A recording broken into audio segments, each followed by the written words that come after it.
Hi friends, இன்றைக்கி நம்ம என்ன பார்க்க போகிறோம் அப்படின்னா பிரெட் வச்சு குலாப் ஜாமுன் பண்ண போகிறோம். இது ஒரு 3 இன்க்ரீடியன்ட் ரெசிபி தான். எப்படி செய்யலான்னு பார்க்கலாம் வாங்க. இதுக்கு நான் 6 பிரெட் எடுத்திருக்கேன். இது வந்து ஒயிட் பிரெட்டு தான். அப்போ உங்களுக்கு கொஞ்சம் சாஃப்ட்னஸ் நல்லா கிடைக்கும். இந்த பிரெட்டில் சைடில் இருக்க அந்த எட்ஜஸ் எல்லாத்தையும் ரிமூவ் பண்ணிடலாம். நம்ம அந்த centre part of a bread மட்டும் தான் யூஸ் பண்ண போகிறோம்.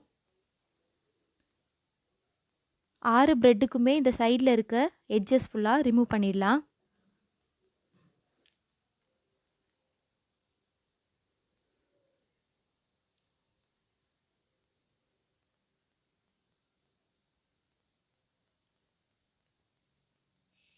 ஆறு பிரெட்டுக்கும் நான் சைடில் இருக்க எட்ஜ் ஃபுல்லாக ரிமூவ் பண்ணி வச்சுருக்கேன்.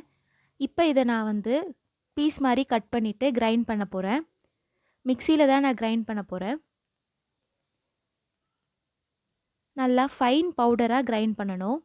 அப்போ தான் நம்மளால் வந்து பைண்ட் பண்ண முடியும். ஒரு மிக்சி ஜார் எடுத்துகிட்டு நம்ம கட் பண்ணி வச்ச பீஸ் எல்லாம் அதில் போட்டு ஃபுல்லாக நல்லா கிரைண்ட் பண்ணிக்கலாம். இப்போ நான் கிரைண்ட் பண்ணி வச்சுருக்கேன். எப்படி இருக்குன்னு பாருங்கள். நல்லா ஃபைன் பவுடராக வேணும். இதில் நான் 1/2 கப் பால் எடுத்து வச்சுருக்கேன். இது வந்து ஒரு டேபிள் ஸ்பூன் அளவுக்காக நான் ஆட் பண்ண போகிறேன். கொஞ்சம் கொஞ்சமாக பால் ஊற்றி மிக்ஸ் பண்ணுங்கள். தேவையானப்போ நீங்கள் பால் ஆட் பண்ணிக்கலாம். இதுக்கு ஒரு 1/4 கப் பாலே போதும். இதை நல்லா மிக்ஸ் பண்ணி ஒரு சாஃப்டான டோ வர அளவுக்கு ரெடி பண்ணி வைங்க.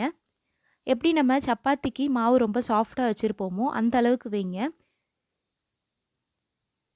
இப்போ நம்மளோட டோ ரெடி ஆகிடுச்சு.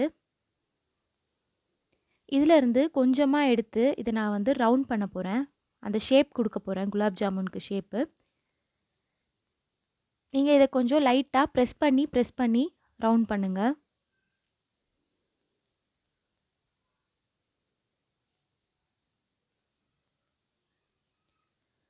நம்மளோட குலாப் ஜாமுனுக்கு ரெடி ஆகிடுச்சு. இப்போ பாருங்கள், எந்த கிராக்ஸ் இல்லாமல் ரெடி ஆகிருக்கு. இன்னொன்றும் நான் பண்ணி காட்டுறேன். அதே மாதிரி கொஞ்சோண்டு மாவு எடுத்துக்கோங்க. நல்லா ப்ரெஸ் பண்ணி ரவுண்ட் பண்ணுங்கள்.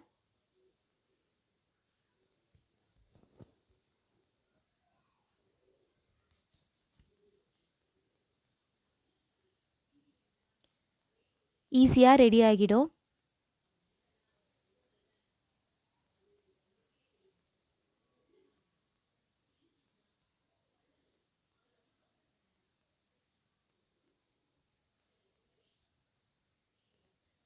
இப்போ நான் அந்த ப்ரெட்லேருந்து பண்ண எல்லா ரவுண்டையும் காட்டியிருக்கேன். நம்மளோட ஜாமுன் அழகாக ரெடி ஆகிருக்கு. இதை இன்னும் நம்ம ஃப்ரை பண்ணணும். அதுக்குள்ளே சுகர் சிரப் ரெடி பண்ணிக்கலாம். ஒரு பேன் எடுத்து அதில் 1 கப் ஃபுல்லாக சர்க்கரை ஆட் பண்ணிக்கிறேன். அதில் 1/2 கப் அளவுக்கு தண்ணி ஆட் பண்ணிக்கிறேன். உங்களுக்கு சுகர் வேணும்னா இன்னும் கொஞ்சம் அதிகமாக ஆட் பண்ணிக்கோங்க. நான் இன்றைக்கி ரொம்ப கம்மியாக தான் பண்ணுறேன். இதை நல்லா ஃபஸ்ட்டு சுகர் டிசால்வ் ஆகி நல்லா கொதிக்க வைங்க. ஒரு கம்பி பதம் வர அளவுக்கு இந்த சுகர் சிரப் ரெடி ஆகணும். அப்படி இல்லை அப்படின்னா நீங்கள் ஒரு 20 மினிட்ஸ் இதை பாயில் பண்ணால் போதும். நம்மளோட சுகர் சிரப் ரெடி ஆகிடும். இதில் நான் இப்போது ஒரு பிஞ்ச் ஏலக்காய் பவுடர் ஆட் பண்ணிக்கிறேன். அதோட ஃப்ளேவர் நல்லா இருக்கும், அதுக்காக தான் ஆட் பண்ணுறேன். உங்களுக்கு ஏலக்காய் ஃப்ளேவர் பிடிக்கலை அப்படின்னா நீங்கள் ஆட் பண்ண வேண்டாம்.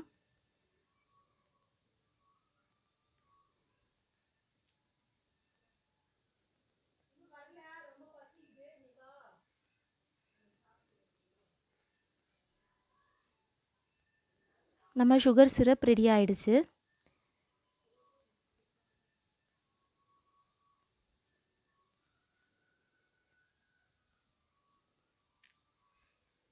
ஒரு கம்பி பதம் வரணும். அது பார்க்க தெரியல அப்படின்னா இந்த மாதிரி லாஸ்ட்டு சொட்டு வந்து டைட்டாக கீழே விழணும். அப்படி இருந்துச்சுன்னா நம்மளோட சுகர் சிரப் நல்லா ரெடி ஆகிடுச்சுன்னு அர்த்தம். இப்போ ஒரு கடாய் எடுத்து அதில் நம்ம ஜாமுனை ஃப்ரை பண்ணுற அளவுக்கு டீப் ஃப்ரை தான் பண்ண போகிறோம். அதுக்கான அளவு எண்ணெய் ஊற்றிக்கலாம். எண்ணெய் வந்து ஃபுல்லாக சூடாகிடக்கூடாது. அப்படி சூடாகிடுச்சுன்னா வெளியில் மட்டும் ப்ரௌன் ஆகிடும், உள்ளே வேகாது. அதாவது கல் மாதிரி இருக்கும். அதனால் எண்ணெய் பாதி சூடாகும் போதே நம்மளோட குலாப் ஜாமுனை உள்ளே போட்டுடலாம். இது போட்டதுக்கப்புறம் தான் பபிள்ஸ் வரணும். அந்த அளவு இருந்தால் தான் எண்ணெய் கரெக்டான சூடில் இருக்குன்னு அர்த்தம். ரொம்ப சூடாயிடுச்சுன்னா உள்ளே வேகாது. இதை நல்லா கோல்டன் ப்ரௌன் ஆகிற அளவுக்கு ஃப்ரை பண்ணிக்கலாம்.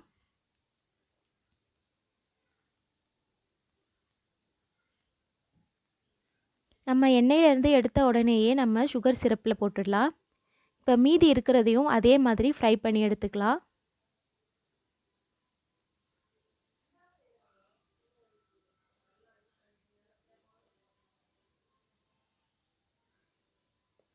நான் கொஞ்சம் ஏன் மிக்ஸ் பண்ணுறேன் அப்படின்னா, இல்லைனா ஒன்றோட ஒன்று ஒட்டிடும். ஒரு சைடு தான் வெந்திருக்கும், ஒரு சைடு வேகாது. அதனால் இந்த மாதிரி கொஞ்சம் மிக்ஸ் பண்ணிகிட்டே இருங்க.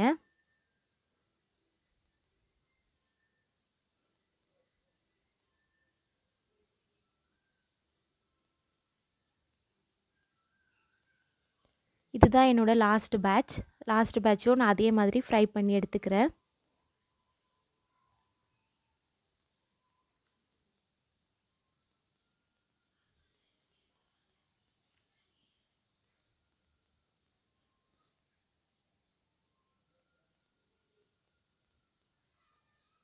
இப்போ எல்லாத்தையும் எடுத்தாச்சு.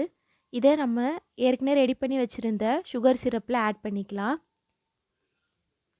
இந்த சுகர் சிரப்பில் ஒரு 3 ஹார்ஸ்லேருந்து 6 ஹார்ஸ் வரைக்கும் ஊற வச்சு வைங்க. அவ்வளோதாங்க, நம்மளோட பிரெட் குலாப் ஜாமுன் ரெடி ஆயிடுச்சு.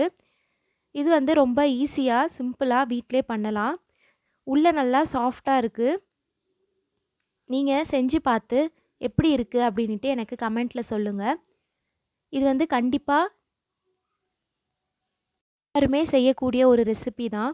அதனால் நீங்கள் எனக்கு கமெண்ட்டில் எப்படி இருக்குன்னுட்டு சொல்லுங்கள். இந்த சேனல் உங்களுக்கு பிடிச்சிருந்துன்னா லைக் பண்ணுங்கள், கமெண்ட் பண்ணுங்கள். மறக்காமல் இந்த சேனலுக்கு சப்ஸ்கிரைப் பண்ணுங்கள். உங்கள் ஃப்ரெண்ட்ஸ் கிட்டேயும் சொல்லுங்கள். இன்னும் இது மாதிரி நிறைய ரெசிபிஸ் வரப்போகுது. பார்த்துட்டே இருங்க. தேங்க்யூ.